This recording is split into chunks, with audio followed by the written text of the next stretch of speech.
Welcome to This Week in Real Estate with Jonathan Harmon and Bryan Nale, your local experts on all things real estate in Middle Tennessee. Listen in as they discuss the current state of the market, the latest trends, and have a little fun while doing it. We do want to say the opinions voiced on this podcast are for general information only and not intended to provide specific advice or recommendations for any individuals.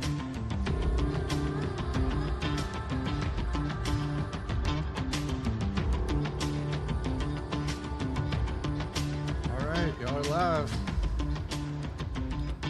What's up? How are you doing? Good. I'm really good. Today is Thursday, August the 13th. It's my parents' anniversary. Happy anniversary, Mr. and Mrs. Nale. And I don't want to... How many years? Oh, gosh. I don't know. Not 50. It's getting close. Not 50, but it's getting close. It's You're going to throw them an yet. epic party for their 50th? Yeah. So It's we went your to... responsibility. You know that, right? Well, I've already started. Good. We went to California a few years ago. I took them to one of my favorite wineries, and they bought a bottle of Cabernet Sauvignon to lay down and open on their 50th anniversary. So That is not a good start. the party's already started. That's a great start. Getting them great to start. drop coin on a good bottle of wine, they don't do that. No.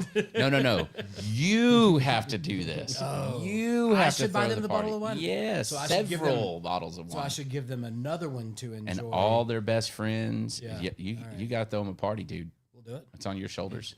So speaking of August 13th, let's dive into market movers and headlines. Okay. This one.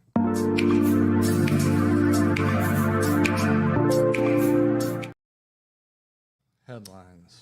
Anniversaries on this day 65 years ago. What happened, Brian? So this morning, or actually not this morning, I guess it's still morning. So yeah, this morning, sitting in this chair right before the show started, I was scrolling through my Facebook memories, and I saw that 5 years ago today, I was at the ribbon cutting for the 60th anniversary of MTAR. Okay. For those of you that are not initiated, MTAR, M-T-A-R, is Middle Tennessee Association of Realtors.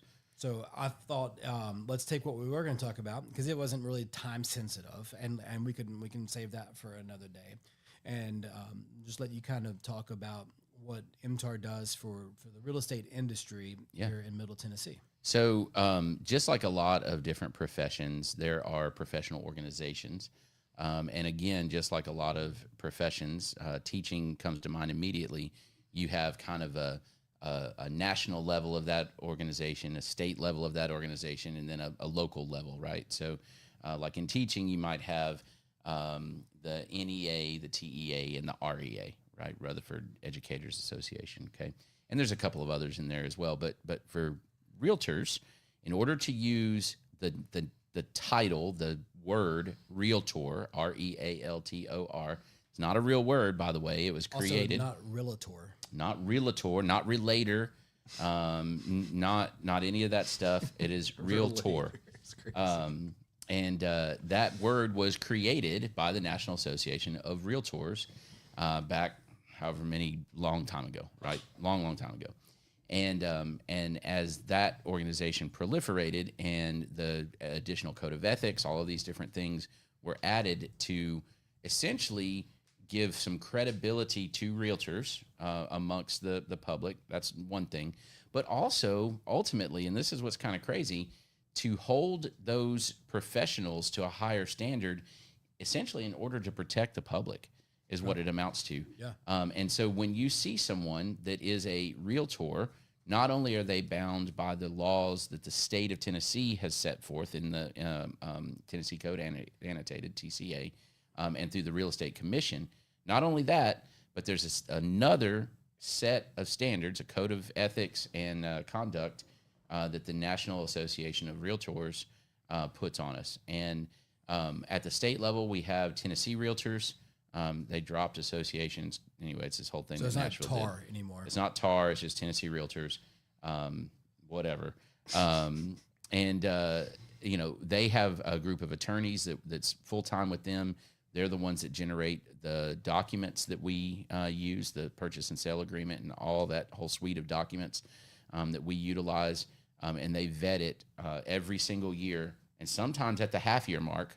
That has happened before, just to make sure that any new case law, any developments, any any situation that has, come to light, or, new laws or whatever, that we're totally in compliance, and that those documents ultimately protect the public, and make a transaction smooth, right? Yeah. And so we use those documents. And when I say we, I mean realtors. Well, then you come down to the local level, and Middle Tennessee Association is actually a very large association for a local association. It is 2,800 plus members, which is huge. 9 counties, which I was not aware that we were in 9 counties, which is nuts. And so, as a member of the associations, I get to use the term realtor. If I'm not a member, I don't get to use that term. Plus, the rules within the association is that if your office, in my case, Exit Realty Bob Lamb and Associates, is a member, then everybody that is licensed within that office also has to be a member. Has to be a member separately from. Correct, individually. Yeah. In addition to the office being a member, and that way, Exit Realty Bob Lamb and Associates is a realtor office, if that makes sense. And everybody in there is held to that same level of that same. That's standard. great. That's a good differentiator, because if it was like that Exit Realty Bob Lamb and Associates carried the MTAR designation and the realtor designation for all of the agents underneath their umbrella, then there would be no individual accountability. That's it.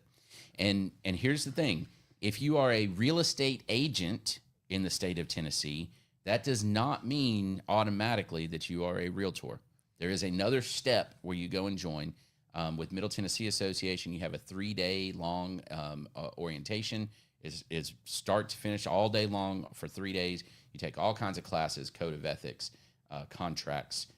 There's a whole class on septic and what that amounts to. And some of them are an hour long, some of them are 3 hours long, whatever. They educate you through that, which is great, but it also lets you connect. I mean, there's lots of reasons that those CE classes are important. But what's also very important, when I just said this, is if you're a real estate agent, you're not automatically a realtor. So a lot of real estate agents that you're going to deal with, and I can give you some specific examples, a significant portion of new construction on-site agents are not realtors. They are licensed agents, but then they are employees of whatever company it is that has that development. Right. And I'm not going to name specific companies. It doesn't matter. But I thought you had to be. You do not. So if XYZ Builders is not a member organization, and their individual agents don't have to join, and a lot of them are employees. So they have a real estate license, and they get paid a bonus for selling houses. They're not paid Correct. a commission when they sell houses. And that's not universal, but it does happen, especially with your big national builders. Why does it matter how a real estate agent is compensated? Well, in that scenario, I don't know that it does. Okay. And here's why. If they are an agent for that builder, they now have what we call a fiduciary responsibility, right? They are completely charged with the best interest of their client.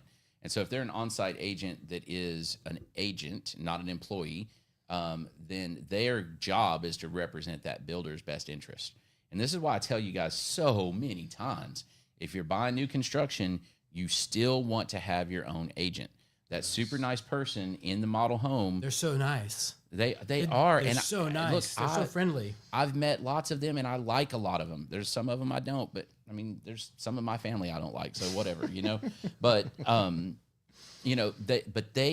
if they're an agent, their fiduciary responsibility is to the builder, not to you. Yeah. Okay, so that's one. If they're an employee, you could make the argument that it's even more so. Yeah. Like they literally work for the builder. Yeah. They do not work for you. It is the same exact thing as, to some extent, as going into a furniture store or going into a car dealer or whatever. They are employed to by sell a house. That's it. That is their job. And they might and everything might be great. Could be. Right. But like anything outside of a builder, you have to be a real. You do not.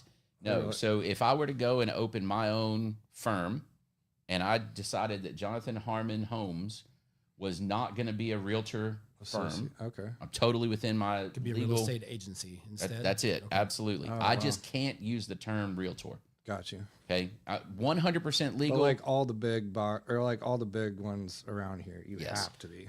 And here's the thing: if I were to turn around and then go and try to recruit agents, I might struggle to do that. So if I'm not a realtor firm. There's a episode of Modern Family where Phil Dunphy catches a neighbor who they have some kind of quarrel or beef with, using what's that like? Using an accessory dwelling unit to like get her daughter who doesn't really live with her to get the grandchild into like the school district that they're in. And so he calls her out on it and uses that as like blackmail or leverage to get her to do what they want her to do. I can't remember what the details are. And she's like, "What are you, some kind of real estate agent?" And Sophia Vergara, her character, goes, "No, he is a realtor." It's so funny. That show's great. That's funny. So you can use the square rectangle thing, by the way, right? Like real estate agent is the rectangle, right? And then realtors are the squares. Yeah. That's probably accurate Probably. in all senses of those words. But yeah. And so, I hope people will catch that. Yeah, that's good, wasn't it? I didn't even mean to do it. And there's some other things as well. So the associations help with consumer protection laws. They help with staying kind of up to speed again with that team of attorneys, staying up to speed. So when all this whole lawsuit about commission and all of that stuff happened, whatever it was, 3 years ago, 4 years ago, they changed all of our documents in June. Yeah. Typically it's a calendar year type thing. Yeah. And they changed everything in June just to make sure that everybody stayed in compliance. And honestly, that guidance came from the National Association and said, look, this is what consumers want as far as transparency goes. I personally think that it made it less transparent, but that's a whole other. Yeah. We've beaten that horse years ago. No one did. I'm still concerned for home buyers when the market shifts and it becomes a seller's market again, and what this is going to do to home. Yeah, the timing has been great for everybody to get used to it. It's been kind of like, okay, you're right. We've gotten used to it, and there's almost like a new normal practice has been, and it's like nothing really changed. It didn't. Not really. But we haven't tested this in a market where sellers can get away with it. It goes the other direction. And so it'll be interesting to see. Well, here's the thing, man. We were seeing that out of new construction. We're digressing a little bit now, but in 2020, 2021, we were seeing it already where some of the non-realtor firms, they were paying a buyer representative on a new construction home flat fee of like $500. Yeah. And look, here's the thing. You can have your opinion on what compensation looks like. I would love to sit down. If you really want to go to that conversation, I will be more than happy to sit down with you and open up my books. So I will show you everywhere that the money goes. Yeah. I will show you everywhere that the money comes in, and I will show you the amount of time spent on a transaction like that. One thing that, and I know you wouldn't do this, but one thing that always just kind of like makes my eyes roll is when I see a realtor or a real estate agent say, and they break that down, and included in their breakdown is how much they have to pay in tax. And I'm like, yeah, but everybody pays tax. That's true, but there is a difference. As self-employed, you pay a little higher portion. Yeah. Yep. And here's the thing. Look, but you also get to write stuff off. We do. I'm gonna digress one more time. Digress. And here's what I will tell you: the single smartest thing that the federal government, that the U.S. federal government ever did. You've done so many smart things, though, Jonathan. This is the history of ever. The smartest thing they ever did was to create a mechanism where you pay your income tax automatically out of your paycheck. Yeah, that's the smartest thing they have ever done. Because the reality is, and maybe everybody in this room is exceptional, but the reality is, very few people can tell you how much they pay in taxes. Yeah, and you know this, if you ask somebody, what do you make a year? Yeah. They're going to tell you whatever the number is on the check that they cash in. Yeah. So they don't even count the taxes as money that they've made. So people are totally disconnected from how much money they pay in taxes. Guess what? I know exactly how much I pay in taxes In February, because I write a check every quarter. In February or March, says, "Oh, I didn't have to pay taxes this year. I got a refund." Baloney. You paid taxes all year long. You have loaned the government. You gave them more money throughout the course of last year than you needed to. And you're like, oh, look at this benevolent federal government writing me a check back for X get some new tires. y'all, it's the best. I mean, it's the smartest thing they ever I worked did. with a guy at Enterprise Rent a Car right out of college, and he was like, "It's tax refund season, baby. We all get new tires." And like that's what he did every year. Either him or his wife would get new cars for their tires. Or new tires for their car. He's like, I was like, dang. Look at these tires. Let's put a new car on those. Yeah, all right. That's a good time. I think we've digressed as far as we need to digress. So happy birthday, Middle Tennessee Association. I have taught for them. I have been on boards with them, and it is a class act organization. They do a lot of good things, and we only scratch the surface in this conversation. There's a lot of stuff that quite frankly doesn't matter a whole lot to the public. That they do that helps our profession. So good job, congratulations, 65 years. 65 years young. I love it. You don't look a day over 90. I did look up. Guess when you want to do like a over under on when the term realtor was officially created. Ooh. I don't know if I know this. I definitely don't. I'll say 1978. I'm gonna go 19. You say over or under 1978? It was way before then. I'm gonna go like 1915. Nailed it. Really? Dead on. Wow. That was great. impressive. I was almost gonna say 1909 just because I like alliteration. Dude, that's crazy. So here's my question. Hang on real quick. Let me read this real quick. Okay. The word realtor was coined in 1915 by Charles N. Chadbourne, a real estate broker from Minneapolis. Thanks, Chuck. Big Chuck. He created the term to separate official ethical members of the National Real Estate Organization from general unlicensed agents. And then in 1916, it was adopted as the NAR. To quote Aaron Burr, 1915, man. Do you know like I said. Any Hamilton fans in here? Yeah. Damn, on the year is awesome. I'm glad we did that.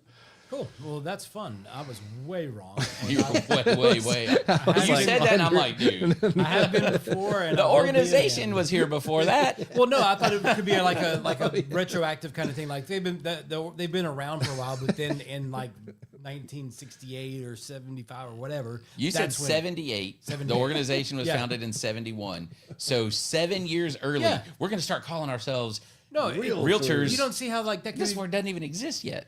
No, but they. You're digging your hole. Okay, that's a good point. You got me on that. Association of Realtors. Okay, I get it. All right, but I didn't know if it was like something that like we're gonna create a line that separates realtors and real estate agents. It could have happened after they had started. I got you. Calling themselves realtors. Anyway, let's go to This Is Real. Thankfully, Brian is coming.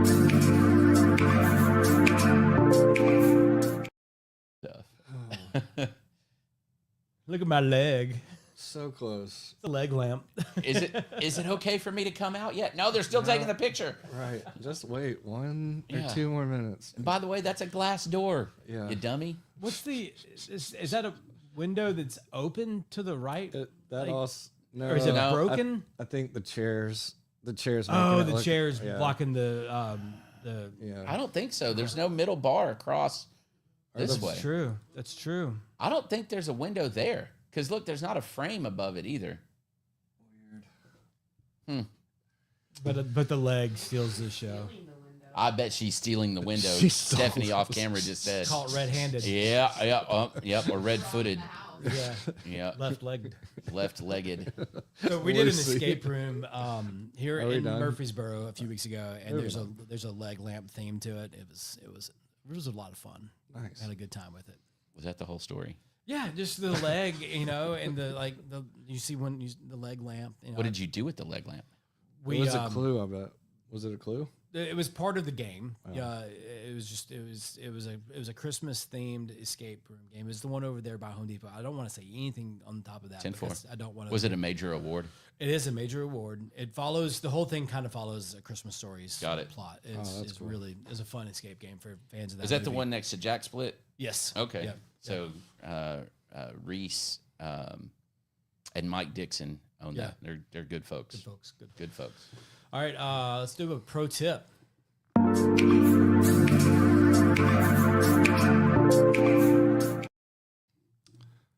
All right, so pro tip here is every single day I get 2 or 3 phone calls from headhunters, from recruiters trying to get me to move mortgage companies. I'm not going anywhere. I love where I work, love my team, love the atmosphere. We've got a great thing going. I ain't going anywhere. But there are times when you do make moves. You've made a move in the last few years. I made a move in the last few years. And I think it's and I saw this in an industry chat on social media the other day, and I think it's a great question to ask. If you are thinking about making a move, and this is a tip to anybody who's in sales, whether you're in the real estate business or whatever. If you're thinking about making a move, the really only question that should be asked is, does this make things better for my ideal client? Bingo. And if the answer is yes, and it's going to also be better for you, then it's a no-brainer, right? If the answer is neutral, but it's better for you, then okay, that might be a good move to make. But if the answer is no, and the only person who's going to benefit from the move is you, then that's probably not a good move to make. And I love that the person who posed this question used the word ideal client. And sometimes your ideal client may change from seasons of the industry. Well, and it may change based on where you move. It could based on where you move. It could you could pick up a different type of ideal client. But if you have kind of established a reputation and built a business in a community, being able to do something very well, and you don't want to lose that reputation by going somewhere else who's not going to be able to deliver on the service. Because as salespeople, we're only as good as our operations teams. Yeah. And if we give stuff up on the back end, especially in mortgage, maybe more so in mortgage and real estate, a lot of great real estate agents have great transaction coordinators, but in the mortgage world, we're relying on assistants and processors and underwriters. And if you don't have good support behind you, then you can go out there and get a ton of mortgage applications, and you can get a ton of contracts in, and then It's all a logjam. You start missing closing dates, you start failing to perform, then you've got a back end issues that are going to be really bad. So you have to ask yourself, and sometimes that move might be that the company that you're going to has a great niche program, a great way to reach a target market or an ideal client. So ask yourself that question. If you're thinking of making a move, does this make things better? Does this make me better serve my ideal client? I'm gonna pile on a couple things on that. So when I made the move to exit, and I was trying to craft the message that I was making the move, Lacey, my wife, who is brilliant and so practical, she said, "Well, when you craft this message, the only thing you need to say in it is how this helps you be better for someone else." Yeah, that's the only thing you need to say in it. You getting, whatever support if your split changes, blah, blah, blah, blah. None of that is relevant to the person that's watching this right now and considering hiring me or not. The other thing is this: self-awareness is a good thing, right? And so if your answer to a slow market, and we are in a slow market right now, if your answer to a slow market is, man, I really think I would do better if I moved over to fill in the blank. There's one major thing that doesn't change when you move over to blank, and that is the person that you look at in the mirror. So are you slow because you're slow, or are you slow because of something that your company is doing? Yeah. Right? Now, there's other reasons to move sometimes. People change, people move, people retire, whatever, right? All kinds of other reasons. But if your reason is because that's going to help you, all of a sudden improve your business, unless it all of a sudden improves you, you're lying to yourself. Yeah, absolutely. That's a good point. Great point. Good stuff. All right, I think it's time for a shiny penny. Or did you have a bingo, Jonathan? Oh, bingo? Man, my life is full of bingo cards right now. It's hard for me to pick one. All right, shiny penny.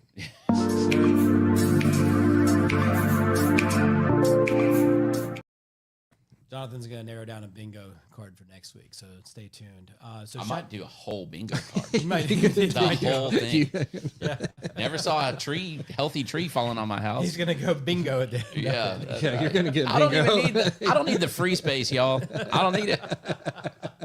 All right. So Shiny Penny. So the creative director here at Spread the Positive is under contract to buy a home. She's amazing. She's here in the room with us right now. She's off camera. She's all right. But big shout out to Stephanie Phipson. Yay, She is, Steph. and the Shiny Penny here is twofold. A couple of things. One, she's working with both Jonathan and I, and she gave permission. She's in the room here with us. So if compliance is watching this, I'm not doing anything I didn't have permission. We're not picking. We're not picking favorites. I don't have a compliance department. I love that her and her family are putting roots down in Murfreesboro. Yeah, same. They're new to the community, newish to the community, and I love that they're here. They're great folks.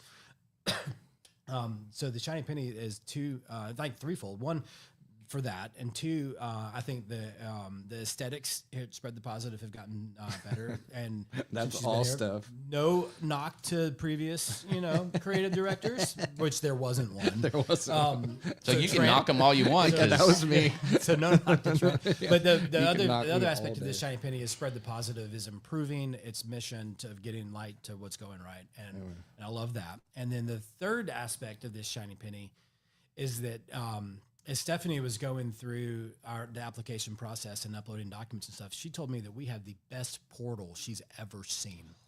Nice. That wouldn't be hard. For those of you that don't know me very well, I'll just fill you in. I hate portals. I hate everything about all of them. Why do I need to open an email in order to open another email in order to open a portal to then submit documents when I could just click attach? So I didn't and be done. I didn't know this, but in our portal, when I create a pre-qualification letter, it just sends one to the realtor. Oh yeah, I get like 3 emails. To the I'm realtor like, associated with it. heck, And Brian? so I hit the button to generate Stephanie's pre-qual letter, and I immediately emailed it to Jonathan, like I do every single time. But before I could even get the email sent, Jonathan sent me a text and said, "Can you just send me the letter instead of a link to your portal?" Please, for the love of God. And then before I could even reply, he said, "Never mind, I just got it." and then like literally the same afternoon, Stephanie told me how much she loved our portal. and how it's really great, I'm a user-friendly. curmudgeon, man. Get off my lawn. I'll tell you why I love it so much. Okay. When you go in, okay, Brian requests pay stubs. Can you hear me? Can we, Yeah, can we yeah, hear- yeah. Can you hear me? Okay. So Brian requests pay stubs. So you go and you have options. You can either take a picture, or you can upload it, or there's another option. But when you take a picture like on your screen, it auto like frames the paper and then uploads it. That's So you awesome. don't have to like crop the picture. Screenshots work too. Oh, stop Oh, it. maybe that's No, but stop Control it. four. No, that's like an extra taking a- step. yeah. Then you gotta go take a screenshot. All right, then you gotta screenshots. crop it, Screenshots and they get blurry. will work for some things, but a lot of things they won't work. If your banker asks, Portal. if your banker Good asks for portal. your mortgage Portals. statement, I don't hate send them. us a screenshot of them. your transaction history. Don't do that. All the healthcare and nobody uses the same stupid one either. Yeah, so yeah, like every doctor, every healthcare, everything, every accountant, they have their own I don't portal. need a portal for Publix. Oh my word! Public it is portal. miserable. But there are good. I do think portals are overused. There are really good uses of a portal, and getting a mortgage is probably one of those good uses. I wish I had one portal that I could dump all the other portals in, and they would portal them away. Go to the black hole. Yes. If you're watching this whole episode is probably your shiny penny because we've been on point today. Yeah, man. I think I think that's what's cool too. Like y'all do a lot of transactions together, and you do the show together. I just think that's cool too. And We even argue sometimes. We do, I've It's true. seen that. I yelled at him, about 6 weeks ago? Yeah. Remember that across Yeah. the tap room? I'm like, Yeah. well, I don't even remember now what it was, but I yelled at him and I walked And out and I Brian- felt I'd say guilty. when I first started going to the gym, one of the best workouts I ever had was right after we got off the phone with each other. I was like, bench pressing. I was like, ah! I felt so But that's guilty. I real, walked though. out. I called my wife. I was like, I just yelled at Brian. Did he deserve it? Yes. Probably, but still. absolutely. But that's what makes y'all great, though, and I think that's really cool. I'm crying. I love it so much. It's I really think cool. that's a good show, guys. a Anything good else show. we need to hit on? Is there a show? Isn't there Joey's playing tomorrow, right? Oh man, And- yeah. yeah. I saw So that in the weather back. permitting, we're going to have a party at Cedar Glade. So 1811 is putting on their second bike night. Last bike night there were probably 100 bikes, and times 1.5 people, right? Yeah. Plus the regular crowd. Well, this one we're adding to that. So Joey Fletcher, if you guys know Joey. His favorite word in the entire world is party. Yeah. So funny. It's hilarious. It's fantastic. I love everything about it. But he's got two friends that are coming in. There's a band called Poor Elijah, and then a fella named Isaac Corbett. Isaac is awesome. And they're going to be playing. And knowing Joey, he will gonna be a definitely party. end up on stage at some point. Right. Because And that's it will just be a party. that's just what he does. So weather permitting, we're going to have them out on the back patio. We'll have the bikes in the side parking lot. 1811 pizza. We've got Twisted Cone ice cream. Nice. Will be there. It's gonna be a party. It's gonna be amazing. That's cool. Good stuff. I'm looking forward to it. Well, thank It you guys is. for watching. It is so funny. You'll be like, "What's up, Joey?" He's like, "Just Party. just party, man." Just party, man. like, I'm looking at you. You're just sitting there. Yeah, exactly. But that's his mindset. Yeah, that's great. And he lives it, dude. He's and not like wild, but like he just has a good time. That's what he does. Oh, we got a comment. Tina Bailey says, "I'm with Jonathan. No portals. I'm so old school." Shout out to Tina. Hey, it was good talking to you the other day, by the way, Tina. So I called on her the other day. Well, and anyone that works with me is welcome to use the portal to upload their documents or email their documents. Hey, You download can text or- them to me. If I'm- you use the portal, I'm I gonna don't. print them and bring them to your office. That happens. That absolutely happens. That works as well. Whatever it takes to get the mortgage closed, we will do it. That's funny. Amen. That's awesome. Good show, y'all. Cheers. We'll see y'all next week.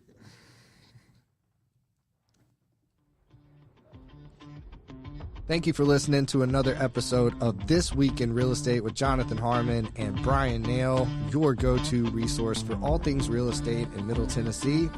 Be sure to like, share, follow, subscribe, and leave us a 5-star review. We will see y'all on the next one. Now for the nitty-gritty. Primis Mortgage Company is a subsidiary of Primis Bank, a member FDIC. Primis Mortgage NMLS number 1894879, BK number 1042893, ML number 1894879. As always, all loans are subject to credit approval and product guidelines. Equal housing lender.